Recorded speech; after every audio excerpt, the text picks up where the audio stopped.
అధ్యక్ష, మంత్రి గారు చెప్పిన సమాధానం చూసిన తర్వాత దీంట్లో 3 క్వశ్చన్లు అధ్యక్ష. ఒకటి, 4 పోర్టులు ఏవైతే గత ప్రభుత్వంలో మొదలైనయో ఆ 4 పోర్టులు 2024 వరకు ఎంత ఖర్చు పెట్టారు, ఈ 20 నెలలు ఎంత ఖర్చు పెట్టారు అనేది ఒకటి కూడా వివరాలు ఇవ్వాల్సిందిగా కోరుతా ఉన్నాం. రెండోది, ఫిషింగ్ హార్బర్ల విషయం కూడా అలాగే 2024 గత ప్రభుత్వం ఎంత ఖర్చు పెట్టారు, ఇప్పుడు ఎంత అనేది కూడా దీంట్లో వివరాలు ఇవ్వలేదు, అది కూడా తెలియజేయాలని కోరుకుంటా ఉన్నాం. ఇంకొకటి అధ్యక్ష, పోర్టులు 4 పోర్టులు ఏదైతే డిపిఆర్ టెండర్లకు వెళ్ళి ఈ కాంట్రాక్టులు పనులు జరుగుతూ ఉన్నాయో వాటి అంచనాలు ఏమైనా సవరించారనేది కూడా మిమ్మల్ని అడుగుతా ఉన్నాం. ఎందుకంటే ప్రజలు అపోహలు ఉన్నాయి, మాకు కూడా అపోహలు ఉన్నాయి.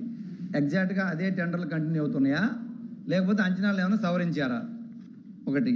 రెండోది, అంత అక్క 2024 మే వరకు ఎంత ఖర్చు పెట్టారు, తర్వాత ఎంత ఖర్చు పెట్టారు పోర్టులకి. ఫిషింగ్ హార్బర్లకు వచ్చేటప్పటికి నేను గత సెషన్లో కూడా ఇదే క్వశ్చన్ అడిగాను అధ్యక్ష. గత సెషన్లో మాకు ఇచ్చిన ఆన్సర్ ప్రకారం చూస్తే ఉప్పాడ ఏదైతే ఫిషింగ్ హార్బర్ ఉందో గత సెషన్లో ఇచ్చినప్పుడు 252 కోట్లు ఖర్చు పెట్టామని చెప్పారు అధ్యక్ష. ఇప్పుడు వచ్చి 282 కోట్లు చెప్తున్నారు అధ్యక్ష. 30 కోట్లు మాత్రమే తేడా ఈ 1 ఇయర్లో ఖర్చు పెట్టినట్టు కనిపిస్తుంది. మచిలీపట్నం వచ్చేటప్పటికి గత సెషన్లో 261 కోట్లు ఖర్చు పెట్టినట్టు చూపిస్తా ఉన్నారు. ఇప్పుడు 263 కోట్లు అధ్యక్ష. 2 కోట్లే మచిలీపట్నం ఫిషింగ్ హార్బర్ ఖర్చు పెట్టినట్టు చూపిస్తున్నారు. నిజాంపట్నం విషయం వచ్చేటప్పటికి గత సెషన్లో వీళ్ళు ఇచ్చిన పర్సంటేజ్ ప్రకారం 293 కోట్లు ఖర్చు పెట్టినట్టు చూపించారు అధ్యక్ష.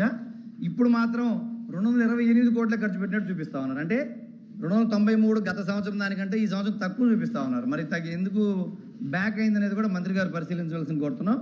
జువ్వల జిల్లా నెల్లూరు జిల్లాలో వచ్చేటప్పటికి అధ్యక్ష 250 కోట్లు ఖర్చు పెట్టినట్టుగా గత సెషన్లో చూపించారు అధ్యక్ష.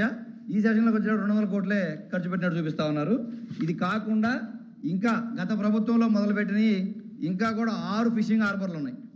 ఏది, బుడగట్లపాలెం, పూడిమడక, కొత్తపట్నం, ఓడరేవు, బియ్యపు తిప్ప, మంచినీళ్ళపేట, ఈ 6 ఫిషింగ్ హార్బర్లు ఇప్పుడు ఏ స్టేజ్లో ఉన్నాయి. ఈ 20 నెలల నుంచి వీటిని ఏమైనా మొదలు పెట్టారా, అసలు నిధులు కేటాయించారా, ఈ ముందుకు వెళ్తున్నాయా లేదా ఒకటి.